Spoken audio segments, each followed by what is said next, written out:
everyone, it's Justine, and today I'm going to be looking at combining hobbies while working with the Suzy Stamps October Stamp of the Month. Now I know as card makers, generally you have more than one crafting hobby, so I encourage you thinking of ways to incorporate more than one hobby into card making. Today I'm going to be looking at origami. So I'm going to grab a piece of pattern paper that I have in my crafting stash. It measures 4 1/4 by 4 1/4. You can see I have a beige side, which I'm going to call the white side, and then I have pattern paper. So I fold it in half diagonally with the pattern paper upwards. Then I'm going to turn it over so the white side is up and fold it horizontally.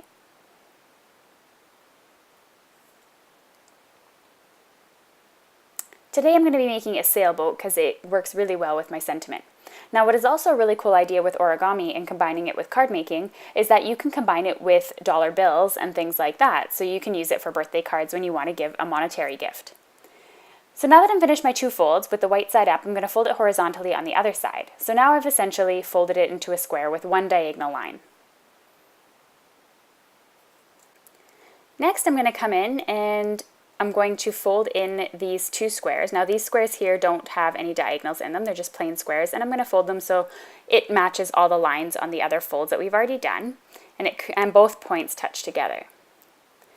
The idea with origami is really just making really good creases and making sure you pay attention to the colored side and the white side.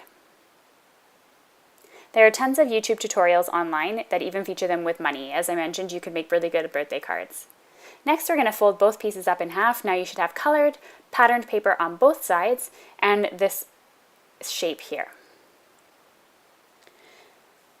The next thing I'm going to do is I'm going to take these folds in the inside here and I'm just going to fold them inwards, so that they create sort of the sails of the sailboat. This is going to be the start of the sails. I'm going to do this to both sides.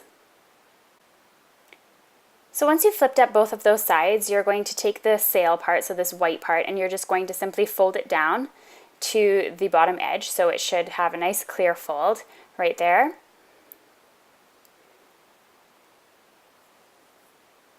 And then what you're going to do is just flip this sail up, and however far you go up to make the fold, that's how tall your sail is going to be when it's all finished.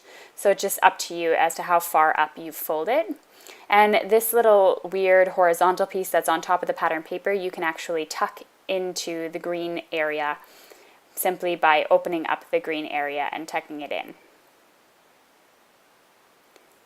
If you're interested in learning how to make this origami in more detail, there are better videos that are origami making videos that will show you in more steps and with better visuals, I should say, on how to make this. The next thing I'm going to do is I'm going to grab my green paper here and I am simply going to fold it up to the top of the boat, and that's going to finish off my sailboat. All I need to do is simply turn it around. Now I have my sailboat that I've made out of some pattern paper, and it's a great way to use up your square scraps. I'm going to add some glue to the back of this so I can glue it onto I can glue the 2 pieces together so they don't fold outwards, and then I'm going to attach to my card. Once my boat was finished drying, I simply added a card base to the Mini Misty, and then I picked up my stamp here and I inked it up with some black ink. This is the Suzy Stamps October Stamp of the Month.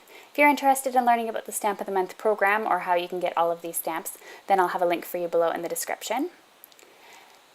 And all I'm going to do now is simply add my sailboat. So you can see how you can just combine a really great sentiment with a piece of origami, combine 2 different hobbies and make a really unique card. This is really 3D looking and interactive, and I really like the way that it turned out. I think it looks really pretty, even though it was really quite simple to do.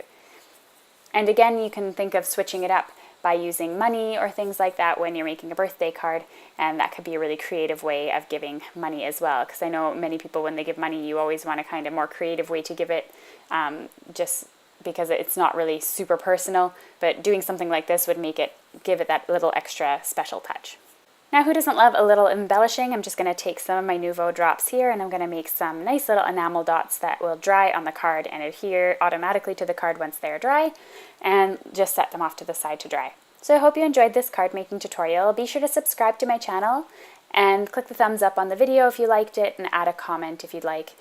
All the supplies used are listed below in the video description or on my blog. Thanks for watching.